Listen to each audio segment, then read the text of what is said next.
Okay, so we are saying that this is a molecule of chitin, say that it's similar to cellulose, but we have the OH or hydroxyl group being replaced by the acetamide group, and then also we also have the flipped orientation. This is a chitin molecule. Then we have the peptoglycan. We have peptoglycan. So this is a structural polysaccharide that we find in bacteria. So I find that most bacteria also have cell walls, just like we have cell walls, just as there are cell walls in plant cells. So they have this polysaccharide called a peptoglycan, which will give this bacterial cell strength and also firmness. Remember, in plant cells we have cellulose. However, in bacteria we have a peptoglycan layer. We have a layer called peptidoglycan. So it's a very complex polysaccharide. It has a long backbone formed by two types of monosaccharides, which alternate with each other and also linked by beta 1,4 glycosidic bond. And then in addition to that, we find that there's a short chain of amino acids, which is attached to one of the two sugar types. So a short chain of amino acid is attached to one of the two sugar types. So I find that when these peptoglycan molecules align, peptide bonds, remember peptide bonds link amino acids.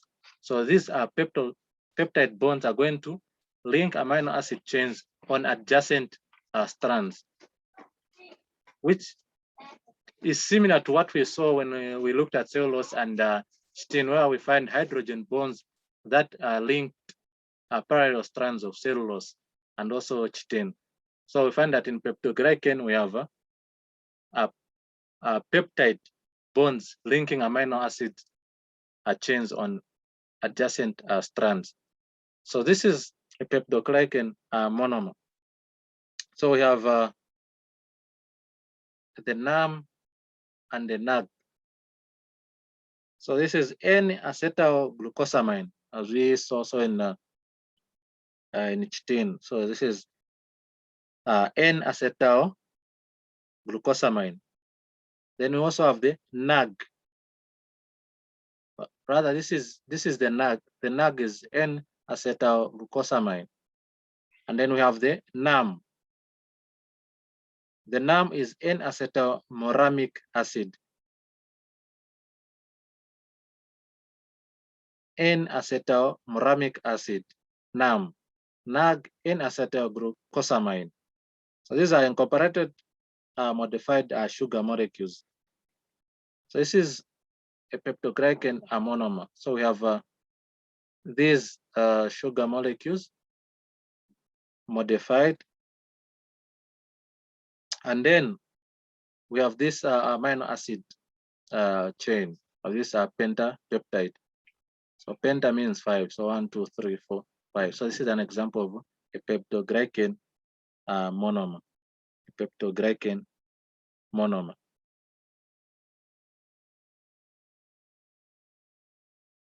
So here we find modified molecules, modified glucose molecules, being fundamental for the components of this structural polysaccharide,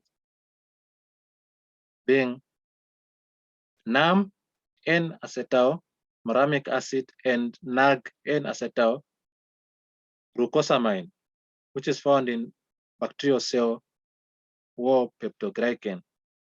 And then also remember that the polymers of NAG, N-acetylglucosamine are also found in chitin, found in fungal cell walls and exoskeleton of insects. Then the other point, the last one is glycoproteins and glycolipids. Glycoproteins and glycolipids. So like we mentioned on the functions of polysaccharides, we alluded to that carbohydrates are able to combine with proteins, and they're also able to combine with lipids. So if they combine with proteins, we call what they form as glycoproteins. So they're going to form glycoproteins. And then if they combine with lipids, they form glycolipids. So these glycoproteins would be present on the outer surface of cells. These could allow cells to be able to adhere to each other. So glycoproteins allow cells to adhere to one another, or others can also provide protection. And then we find that proteins could be secreted as glycoproteins. So for example, the major components that we find in mucus, which is a protective material that is secreted by the respiratory and digestive mucous membranes. So when we look at the respiratory system, it's able to produce mucus. Now this mucus is a protective and important material. So we find that glycoproteins are major components of these. And then we mentioned glycolipids, which could be compounds found on the surface of animal cells. So these are able to allow cellular recognition and interaction between cells.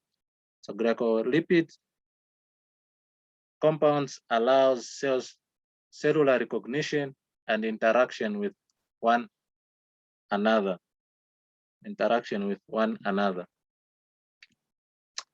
Okay, and then the other thing is that these carbohydrates are able to be metabolized. They're able to be metabolized and to be broken down. So for example, when we talk about starch, we have enzymes that are able to hydrolyze starch. We have enzymes that are able to hydrolyze starch. For example, amylase, the enzyme amylase. The enzyme amylase is able to hydrolyze starch or metabolize starch to produce maltose, leading to the production of maltose. Then we have maltose, which can be hydrolyzed or which can be broken down by an enzyme called maltase to give glucose. And remember, sucrose, when it is hydrolyzed by the enzyme sucrase, able to give us the monomers, which is glucose and fructose. And then we have the disaccharide lactose. If it is hydrolyzed by the enzymes or broken down by lactase, it's going to give us the monomers of galactose and glucose. Or glycogen can be broken down to give us glucose. And glucose, fructose, and galactose can also be broken down to give our energy, water, and carbon dioxide. So you need to note that as well. Having said that, that would bring us to the end of the topic on carbohydrates. Are there any questions?